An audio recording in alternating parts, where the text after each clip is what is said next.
J'ai dit, et ma femme, Astrid, m'a dit, quelle décision tu vas prendre?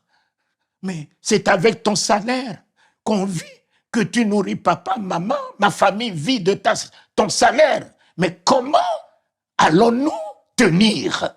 Nous n'avons pas d'église, nous n'avons pas une organisation qui nous soutient. On va faire comment? Et c'est ça qui m'a amené à trouver une chambre chez les moines. Et je suis resté dans cette chambre 51 jours, 51 nuits sans miette de pain. C'est au 43e jour, 43e jour, qu'une main m'a tenu à ma poitrine. Je me suis retrouvé dans le ciel. Oh, sur un boulevard où un monde comme à Paris se pressait, courait. Il y en a qui avaient la Bible, il y en a qui chantaient en langue.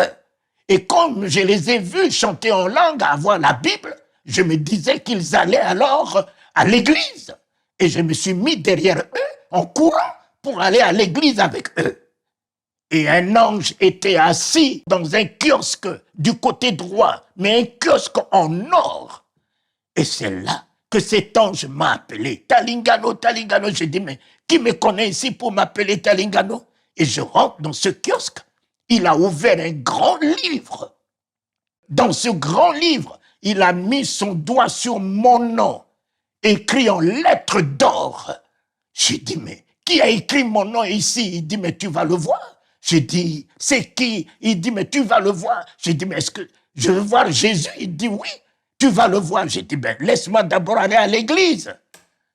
Mes chers amis, ne soyez pas des suivistes.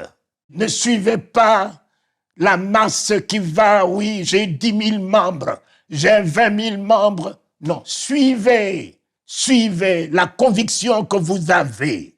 Suivez la vision que le Christ vous a donnée. Ne courez pas derrière les manifestations, derrière les onctions, derrière les hommes avec le pouvoir des miracles qui racontent des aventures, qui vous racontent votre vie. Suivez la parole de Dieu. Suivez le Christ, votre sauveur, rédempteur. Suivez le Saint-Esprit. Ils allaient tous à l'enfer avec la Bible à la main. En enfer. La Bible à la main. J'ai vu beaucoup de chefs d'État que je ne pourrais pas nommer ici, mais tous m'ont montré une Bible tirée de l'original.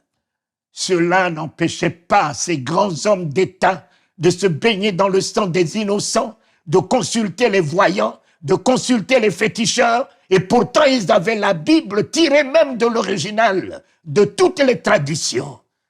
La Bible, le diable l'utilise. Les versets, les chapitres, le diable connaît mieux que vous les docteurs en théologie. Mais le diable tremble devant la parole. Le jour où vous aurez la parole de Dieu, c'est la stabilité. Le jour où vous aurez la parole de Dieu, c'est la foi. Le jour où vous aurez la parole de Dieu, vous ne vous permettrez plus de parler du mal de quelqu'un. La Bible est pour la tête. La Bible est pour la tête. Les versets, les chapitres, vous les localisez, vous les logez où? Dans la tête. Mais la parole de Dieu n'est pas pour la tête. La parole de Dieu est pour le cœur. Je me tiens à la porte de ton cœur. Je frappe. Si tu entends ma voix et que tu ouvres, je rentre. La parole de Dieu n'est pas pour la tête, c'est pour le cœur. Laissez la parole de Dieu rentrer dans votre cœur. Vous n'auriez plus de place pour la haine. Vous n'aurez plus de place pour la calomnie. Vous n'aurez plus de place pour les critiques.